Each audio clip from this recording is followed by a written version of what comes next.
ከሰሞኑ በሶሻል ሚዲያ አይታችሁ ከሆነ ታዋቂ የምንለው አርቲስት ሰማኸኝ በለው በቅርቡ ህልፈት እንደተሰማ ታውቃላችሁ። በሚዲያ ሲዘዋወር እንደሰማነው ሁላችንም እሱም በሚዲያ ሲያጋራ እንደነበረ ክብደት ለመቀነስ እየሞከረ እንደነበረ ይሄም ክብደት መቀነስ እንደውም በሳምንት 4 ኪሎ ግራም ድረስ እየቀነሰ እንደሆነ እንደ መረጃ ሰምተንና በደስታ ሲገለጽ አይተናል።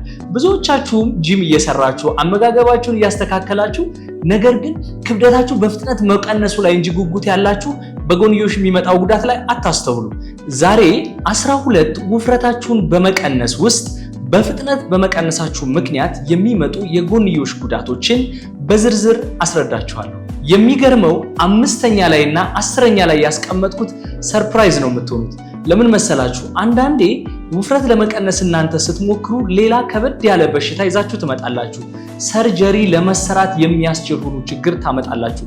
እነሱንም በ5ኛ እና 10ኛ ተራ ቁጥር ላይ አስቀምጫለሁ። እስከ ቪዲዮ መጨረሻው ከኔ ጋር ሁኑ።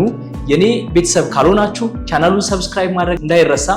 ማንኛውም የጤና ጥያቄ ካላችሁ ኮሜንት ሴክሽን ላይ አስቀምጡልኝ። እንግዲህ እንደ አጠቃላይ ውፍረት መቀነስ ጤናማ ነው።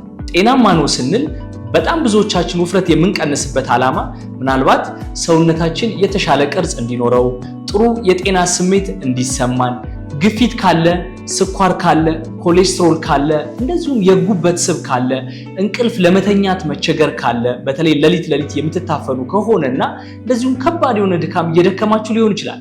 ብቻ ምክንያታችሁ ምንም ይሁን ምንም ውፍረትን ወይም ከልክ ያለፈ ውፍረትን በሽታ ስለሆነ መቀነሱ ምንም ጥያቄ የለውም። ጤናማና አስፈላጊ ነው። ችግሩ ግን ውፍረት መቀነሳችሁ አይደለም። ውፍረት የምትቀንሱበት መንገድ ምን አይነት ነው? ጤናማ ነው ወይ? ጤናማ የሚባሉ ክብደት መቀነስ በሳምንት ቢያንስ ብዙ ጥናቶች የሚያሳዩት ከ0.5 ኪሎ ግራም ወይም ግማሽ ኪሎ ግራም እስከ 1 ኪሎ ግራም ነው። ብዙዎቻችን ግን በፍጥነት መቀነሳችንን እንደ ጥሩ አጋጣሚ ነው የምናየው። ነገር ግን ዛሬ በዚህ ቪዲዮ መፍትሄ ያገኛል። ብዙዎቻችሁ በእርግጠኝነት ይህን ቪዲዮ ካያችሁ በኋላ ውፍረት ለመቀነስን ማሰብ እንዴት ጤናማ ማድረግ አለብኝ፣ ለካ የባሰ ችግር አለ የሚለውን በደንብ አድርጋችሁ አንደርስታንድ ታደርጋላችሁ ብዬ አስባለሁ። የመጀመሪያው በእርግጠኝነት ይሄንን ቪዲዮ ያያችሁ ካላችሁት ውስጥ ውፍረት ለመቀነስ ሞክራችሁ የነበራችሁ ሰዎች ከሆናችሁ ይሄ ያጋጥሟችኋል። ከባድ የሆነ ድካም፣ ቀኑን ሙሉ ስራ ለመስራት መቸገር፣ በቃ በቀላሉ ከባድ ድካም። አንዳንዴ ኤክሰርሳይዝ ራሱ ሂዳችሁ ጂም ልትሰሩ ትታችሁት ሁሉ ልትመጡ ትችላላችሁ። በጣም ከባድ የሆነ ድካም ውስጥ ትገባላችሁ። ብዙ ነገር ለማድረግ ኮንሰንትሬሽን፣ ስራ ለመስራት ኮምፒውተር ላይ ቁጭ ብላችሁ ብቻ ምንም ነገር ለማድረግ ድካም አይነት ስሜት ይሰማቸዋል።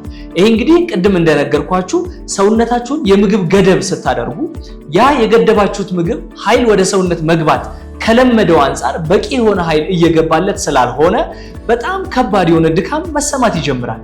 ምክንያቱም ሰውነታችን የሚያቆማቸው ብዙ ስራዎች ስለሚኖሩ ማለት ነው። ስለዚህ በተቻላችሁ አቅም የምግብ ገደብ በማድረግ ሰውነታችንን ከባድ ድካም ውስጥ ከማድረግ ይልቅ አስፈላጊ የሆኑ የምግብ አይነቶችን በመምረጥ ማሻሻል ያስፈልጋል። ያን ካላደረጋችሁ ምናልባት ቀኑን ሙሉ ድካም ውስጥ ልትገቡ ትችላላችሁ። ሌላኛውና ሁለተኛ ደረጃ ላይ ያስቀመጥኩት ደግሞ መስል ሎስ ነው። በጣም ብዙዎቻችሁ ውፍረት እየቀነሳችሁ ከምን እንደቀነሳችሁ ራሱ አታውቁትም። እናንተ የምትፈልጉት ክብደት መቀነሳችሁን ብቻ ነው። ነገር ግን ጤናማ ውፍረት መቀነስ ከምንድን ነው የቀነስኩት የሚለውን ጥያቄ መመለስ አለባችሁ። ለምሳሌ ጂም እየገባችሁ ትወጣላችሁ፣ ላብ እስኪያልባችሁ ኤክሰርሳይዝ ትሰራላችሁ፣ ምግብ ራሳችሁ ላይ ገደብ ትጥላላችሁ። ነገር ግን ቦርጫችሁ ወደፊት ለፊት ነው የሚወጣው። ሰውነታችሁ እየቀነሰ ነው፣ ኪሎ ስትመዘኑ እየቀነሳችሁ ነው። ነገር ግን ቦርጫችሁ ሲጠፋ አታዩትም። ይሄ ብዙዎቻችሁ አስተውላችሁታል በእርግጠኝነት። ይሄ የሚሆነው ምንድነው ካላችሁ እያጣችሁ ያላችሁት ምናልባት ስባችሁን ሳይሆን ጡንቻችሁን፣ አልፎም ከሰውነታችሁ በቂ የሆነ ውሃ መኖር ሲገባ ውሃ እያጣችሁ ሊሆን ይችላል። የሰውነታችን እንግዲህ አብዛኛውን ክብደት ወደ 65% የሚሆነውን ክብደት የሚመዝነው ውሃ ነው። ከሰውነታችሁ ውሃ እያጣችሁ በተጨማሪ ሁኔታ ደግሞ ጡንቻ እያጣችሁ ከሆነ አሁንም ከባድ የሆነ የማያዛልቅ ጤናማ ያልሆነ ውፍረት መቀነስ ውስጥ ገብታችኋል ማለት ነው። በሶስተኛ ደረጃ በተለይ ይሄንን ሴቶች አስተውላችኋል ብዬ አስባለሁ። ውፍረት ለመቀነስ ካሰባችሁ እዚህ ውስጥ እያያችሁ ካላችሁ ውስጥ የፀጉር መነቃቀል አጋጥሟችሁ ይሆናል። ነገር ግን ይሄ ወዲያውኑ የሚታይ አይደለም። በተለይ ውፍረት መቀነሳችሁ ከ2 እስከ 4 ወር ድረስ አስቀጥላችሁ የቀጠላችሁ ሰዎች ይሄንን የምታውቁት። ይሄ ደግሞ ምክንያቱ ምንድነው ካላችሁ ሰውነታችሁን የምግብ ገደብ ላይ ስታስቀምጡት በዛ ገደብ ውስጥ ኃይል ሰውነታችን ቅድሚያ የሚሰጣቸው የሰውነት አካላቶች አሉ። ለምሳሌ እንደ አንጎል፣ ልብ፣ ኩላሊት ሊሆን ይችላል። ስለዚህ ቆዳን፣ ፀጉርን፣ ገለል አድርጎ ወይም ኃይል ባለመስጠት ሰውነታችን ሲያደርግ ጸጉራችን ማግኘት ያለበትን ሳያገኝ ስለሚቀር ይሄም አንዱና ዋነኛው ጤናማ ያልሆነ የውፍረት መቀነስ ስታደርጉ የሚከሰት ነው። በተለይ ምግቦቻችሁ ውስጥ ፕሮቲን የሌላቸው ምግቦች የምትመገቡ ከሆነ ዚንክ፣ አይረን አይነት እጥረቶች በሚኖሩበት ጊዜ ይሄ ደግሞ የተለመደ ይሆናል። ነገር ግን አታስቡ። ይሄ ውፍረት ለመቀነስ ምናልባት ተመልሳችሁ ወደ አመጋገባችሁ ስትመለሱ ወይም ጤናማ የሆነ አመጋገብ ስታደርጉ ግን ከሚመለሱ ችግሮች ውስጥ የሚመደብ ነው እንጂ ዘላቂ አይደለም እንደሌሎቹ። አራተኛ አሁን ካልናቸው ጋር ተያያዥ የሆኑት በተለይ ይሄንን ክብደት ለመቀነስ ጤናማ ያልሆነ ከምንለው ውስጥ በተለይ በጣም በፍጥነት ለመቀነስ ስትሞክሩ የድካም ስሜት ይሰማችኋል። ቅድም እንዳልነው ስራ ለመስራት በጣም ትቸገራላችሁ። ይሄ ዋነኛው ምንድነው? በቀን ውስጥ ማግኘት የሚገባችሁ ሰውነት ማግኘት ያለበትን ንጥረ ነገር ሳታገኙ ስትቀሩ። ስለዚህ የምግብ እጥረት ወይም ደግሞ ኒውትሪየንት ዴፊሺየንሲ እንለዋለን። ስለዚህ በዚህ በኩል በሽታን እየተከላከላችሁ በዚህ በኩል ደግሞ ሌላ በሽታ እያመጣችሁ ነው ማለት ነው። አምስተኛው እስካሁን ከነገርኳችሁ እንግዲህ ቅድም ሰርፕራይዝ ያደርጋችኋል ካልኳችሁ ውስጥ በጣም የሚደንቀኝ ብዙ ሰዎች ውፍረታቸውን መቀነሳቸውን እንጂ እንደዚህ የከፋ አይነት ችግር እንደሚያመጣ የማታውቁት ነው። እሱ የሐሞት ጠጠር ነው። ጤና አመጣለሁ ብላችሁ ኤክሰርሳይዝ እየሰራችሁ ራሳችሁ ላይ ገደብ እየጣላችሁ ነገር ግን በፍጥነት ውፍረቴን ቀንሳለሁ ብላችሁ ስትታገሉ ምናልባት ወደ ኦፕሬሽን ክፍል ሊያስገባችሁ የሚችል የጤና እክል ያለው ጉዳይ ወደ እናንተ እየመጣ ነው። እንግዲህ በፍጥነት ክብደታችሁን በምትቀንሱበት ጊዜ ጉበት ከፍተኛ የሆነ ኮሌስትሮል ወደ ጋልስቶን ወይም ደግሞ ወደ ሐሞት ይለቃል። ይሄ ደግሞ ክምችት በመፍጠር ጠጠር እንዲፈጠር ያደርጋል። ማወቅ ያለባችሁ ነገር ግን በፍጥነት ክብደት መቀነስ ምናልባት ኦፕሬሽን ሊያስገቡ ከሚችሉ እንደዚህ አይነት አደገኛ የሆኑ ጠንቆችን ሊያመጣ እንደሚችል ግን እንድትረዱ ፈልጋለሁ። ስድስተኛ የሆድ ድርቀት ነው። እንግዲህ ቀኑን ሙሉ የምትመገቡትን ምግብ በምትገድቡበት ጊዜ በተለይ አትክልት፣ ፍራፍሬ የሆኑ ምግቦችን አብራችሁ መቀነሳችሁ አይቀርም። እነዚህ ምግቦች ደግሞ በጣም ውፍረትን ለመቀነስ የሚያስፈልጉ ምግቦች ናቸው። ነገር ግን ራሳችሁ ላይ ገደብ ስለጣላችሁ እነዚህ ምግቦች አትመገቡም። በዛ ላይ ደግሞ የምትመገቡት ምግብ አነስተኛ ነው የሚሆነው። ስለዚህ የሆድ ድርቀት በጣም በተደጋጋሚ ያስቸግራችኋል። የሆድ ድርቀት ደግሞ በጣም ብዙ አስቸጋሪ የሆኑ የጎንዮሽ ጉዳቶች እንዳሉት ታውቃላችሁ። ሰባተኛው በጣም ብዙዎቻችሁ ላይ የሚከሰተው ደግሞ ራስን መሳት ነው። እንግዲህ በቂ የሆነ ኃይል ካልገባ ግሉኮስ በሰውነታችሁ ላይ በጣም እንዲቀንስ እንደዚሁም ደግሞ ምናልባት የደም ግፊታችሁ በጣም የወረደ እንዲሆን ስለሚያደርገው በቀን ውሏችሁ ውስጥ ምናልባት ፌንት ማድረግ ወይም ደግሞ ራሳችሁን መሳት ውስጥ ልትገቡ ትችላላችሁ። ስምንተኛው በጣም የሚገርመው በጣም ብዙዎቻችሁ ይሄንን ክብደት መቀነስ እያደረጋችሁ እያለ በተለይ በፍጥነት ክብደታችሁ እየቀነሰ ያለ ሰዎች እጃችሁን እግራችሁን በጣም እየቀዘቀዛችሁ ይመጣል ወይም ደግሞ እጅና እግሬ በጣም በረዶ እየሆነ ነው ትላላችሁ። የዚህ ዋናው ምክንያት ቅድም እንዳልኳችሁ ሰውነታችን የኃይል ገደብ ስታደርጉበት በፍጥነት ውፍረት ለመቀነስ ስትሞክሩ ወደ ቆዳ የሚመጣው የደም ዝውውር እየቀነሰ ወይም ደግሞ ለቆዳ የሚሰጠውን ኃይልና እንደዚሁም ደግሞ ምግብ አቅርቦት እየቀነሰ ይመጣል።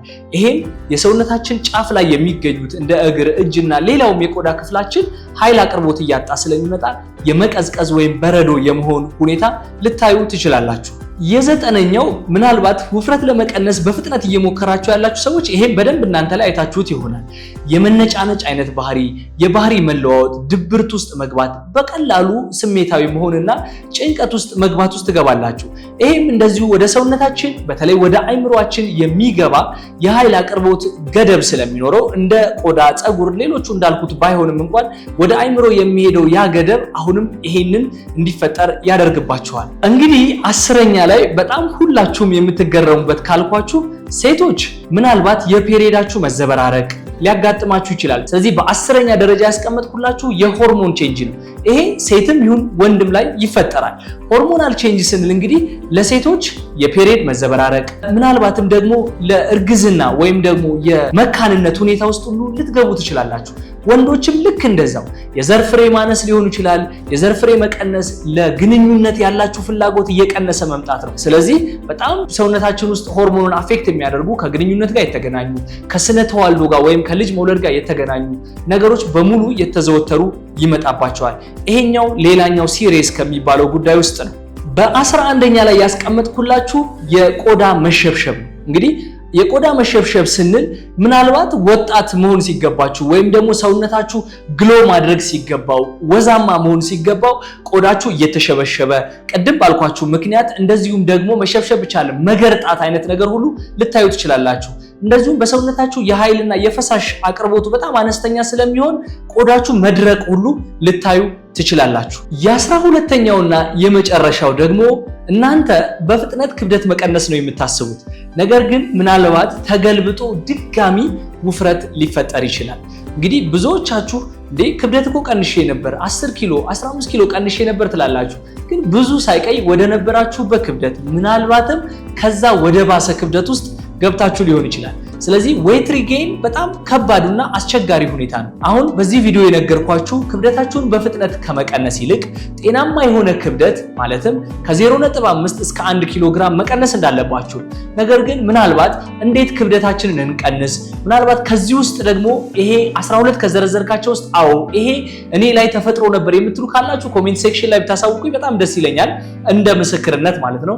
ነገር ግን ጤናማ የሆነ ክብደት ታዲያ ወይም 1 ኪሎ ግራም ድረስ በሳምንት እንዴት እንቀንስ ካላችሁ ኮሜንት ላይ ብትጠይቁኝ በሚቀጥለው ቪዲዮ ባቀረባችሁልኝ ሐሳብ ላይ ተንተርሼ የምሰራላችሁ ይሆናል። እስከዛው ቸር ቆዩ።